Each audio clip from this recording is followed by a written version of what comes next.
Mic check 1 2. It's the Y2K collector. So I've recently picked up some complete in box Super Nintendo games where, you know, the cardboard boxes were super minty fresh. It was a trade that I was actually able to make this weekend. And so I'm actually going through and I'm kind of reshuffling my collection here, and just kind of reshuffling my setup since I wound up selling a good chunk of Switch games. Unfortunately, I didn't get to sell as many of the games that I wanted to sell. I had about maybe over 100 games that I wanted to sell yesterday. And I think I was only able to sell about 50 or so games. So it was all good. I still met the number that I was looking for in terms of, value for the trade-in. So yesterday was still a successful day. I do have more games that I'm going to have to go back and sell.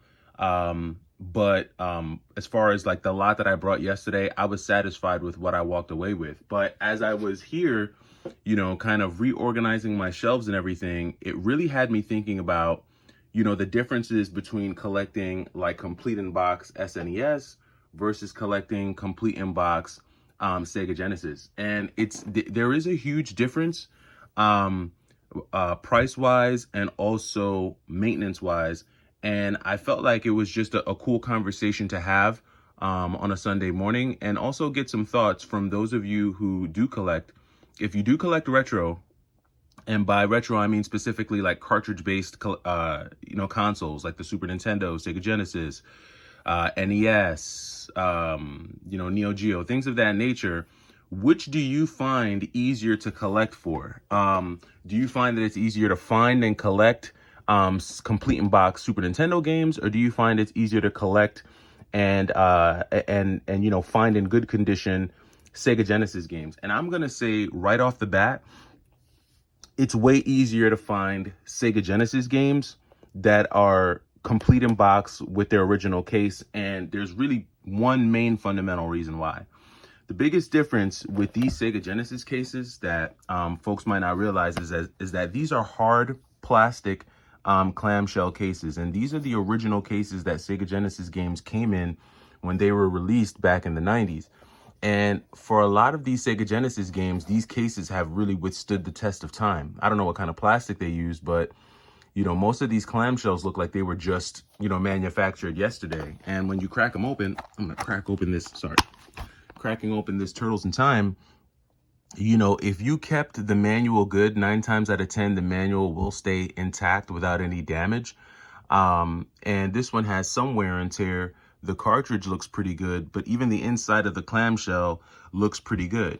Now, the thing that I like about these is that while these cases are not specifically waterproof, because obviously water can seep in through the seams right here at the top and on the bottom, while they're not waterproof, they are far more water resistant than the cases that you would see or the boxes that you would get with a Super Nintendo game. If there happens to be like a splash of water, the Sega Genesis case is going to hold up far better than like a bare SNES box. Now I have these games in protective plastic cases, but let me see if I can open one of these up here. And let me see if I can open up this Turtles in Time one. But if I open up one of these boxes here, I think I'll open up this one. This one looks a little easier. So let's crack this open, right? And take this TMNT game out the box. And some of you are going to start to cringe because you're going to be like, whoa, he's handling that way too rough. But I just kind of want to show something here, just to kind of make a point. So let me take this out the box. Bear with me. Don't be offended. Those of you who feel like I'm roughing this game up. It's okay. It's okay. No games were harmed in this video. So if you look, this Teenage Mutant Ninja Turtles box, it's got a little crease right there. But as you can see, although this box does have some type of, there is some type of glossy material that they put on these Super Nintendo boxes that probably offers some light water resistance. And by light, I mean, it's probably resistant to mist, and barely that, because again, at the end of the day, this still is paper. And this is a box that was produced at this point at least 30 years ago, or close to it. So for a box this old, This is great. However, I don't think this box would be in this condition without this plastic case, right? If this plastic case was not around, the paper would probably have a lot more wear unless it sat completely still for 30 years and no one touched it, no elements got to it, then it might still be in this shape. But for these cardboard boxes, you really need to have some type of protective barrier in most cases to protect it from just the natural elements or just the natural elements of what might happen in a house. If you're in a house with children and children can get to these, a child will destroy this. If you have a dog and a dog gets to one of these boxes, say goodnight, they will destroy this because these boxes are just super fragile and you need that extra layer of protection in order to keep them intact. Whereas, like I said, with the Sega Genesis boxes, I mean, if a child gets a hold of this, they probably won't be able to do as much damage unless you leave it with them for a while and they start, opening the case and, trying to pull the paper on the inside out. That's where you might see some damage. But I just think that these Sega Genesis cases just held up way better. And I feel like they just stand the test of time far better than the cardboard boxes. And I'll be honest, like that is the biggest part of the reason why I never tried getting any of my SNES games complete in box, just because I felt like they just required a lot more maintenance than their clamshell counterparts in the Sega Genesis games.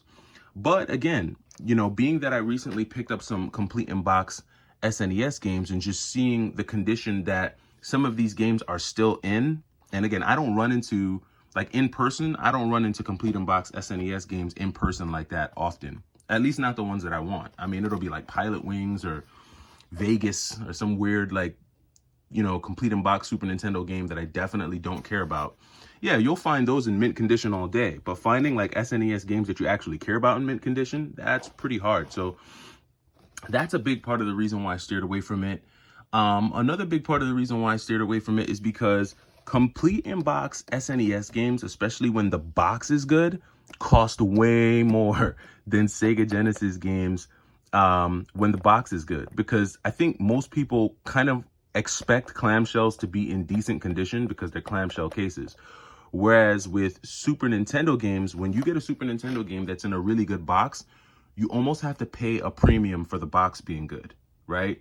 Like if there are two complete in box Hyperstone heists and one Hyperstone heist has a little more wear on the case and the manual than the other, there might be a marginal difference in price between the two Hyperstone heists. Whereas if you have two Castlevanias complete in box, but one of the boxes is like minty fresh, but the other box does show signs of wear, there could be a considerable price difference because of the condition of the box. And I think that's what makes collecting complete in box SNES games really, really hard.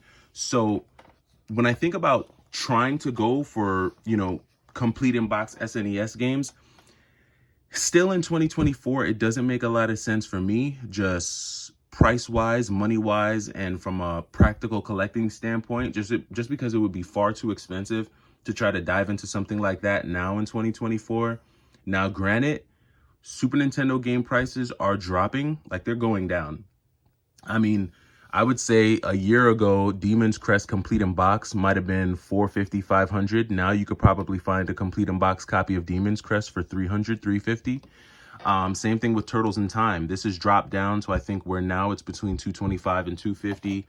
Castlevania 4, maybe you could get $150, $175 for a minty fresh box. And then you've got Yoshi's Island over here, which is complete. It's got every shred of paper in it. This is like super, super complete. But even this one is probably only $125. So, SNES games complete in box are just wildly expensive. Whereas like your Sega counterparts, you're still within the realm of reality with some games. Like, Sonic 3 isn't going to cost you $150. No, Sonic 3 might cost you $40, complete in box.